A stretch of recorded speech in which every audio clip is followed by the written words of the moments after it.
नमस्कार। आज हेउची डिसेम्बर मास 19 तारिख शुक्रवार। चलंतु जानि नबा आज दिनर केतोटी गुरुत्वपूर्ण टॉप न्यूज अपडेट। प्रथम अपडेट 23 रु खुलिबो धान मंडी। शुभारंभ हैला दुईटी सचेतनता रथ। आसंता 23 तारिख रु धान मंडी खुलिबो।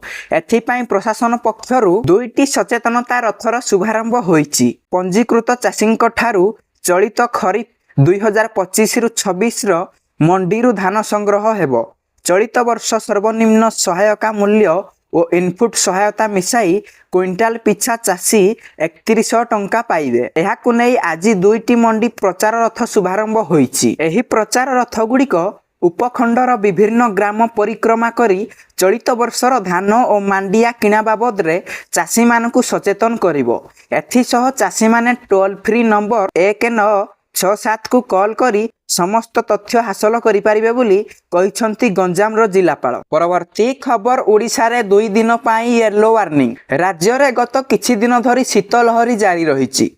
अभ्यंतरीण ओडिशा रो सुंदरगढ़, कोरापुट एवं कंधमालर गोटिए किंबा दुईटी स्थान रे घनरु अति घन कुहुड़ी देखिबाकू मिलिछि।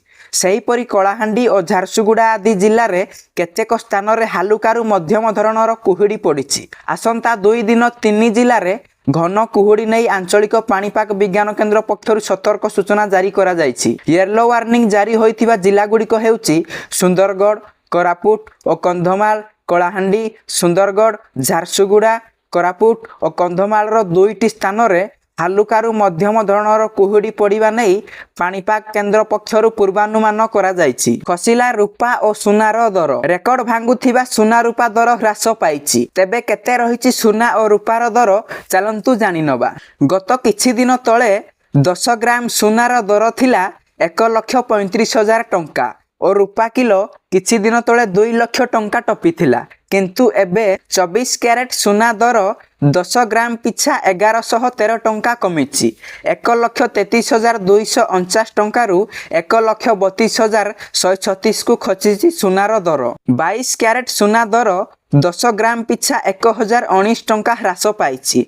रूपा दर किलोग्राम प्रति 1446 टंका कमिछि। 1,93,417 टंकारु 1,91,971 टंका को खसिछि रूपार दर। परवर्ती खबर ग्राहकंक पाई सरकारंक बड़ घोषणा। जनवरी 1 रु सस्ता हेबो सीएनजी एवं पीएनजी। पेट्रोलियम एवं प्राकृतिक गैस नियामक बोर्ड तारिफ युक्तिकरण घोषणा करिछि जे सारा देश रे सीएनजी एवं पीएनजी रो मूल्य यूनिट पिछा 2 रु 3 टंका ह्रास पाइबो। नूतन नियम अनुसार जून 1 एबे देशव्यापी सीएनजी एवं घरोई पीएनजी ग्राहकंक पाई प्रযোज्य हेबो। जून 1 पाई दर वर्तमान 54 टंका रखा जायछि, जहा यथाक्रमे 80 एवं 107 रु ह्रास पाइछि। एही परिवर्तन साधारण लोकंक पॉकेट उपरे 2 रु 3 टंका ह्रास हेबो। भारतर 40 टी सिटी गैस बंटन कंपनी अधीन रे 312 टी भौगोलिक अंचल को कभर करिवो।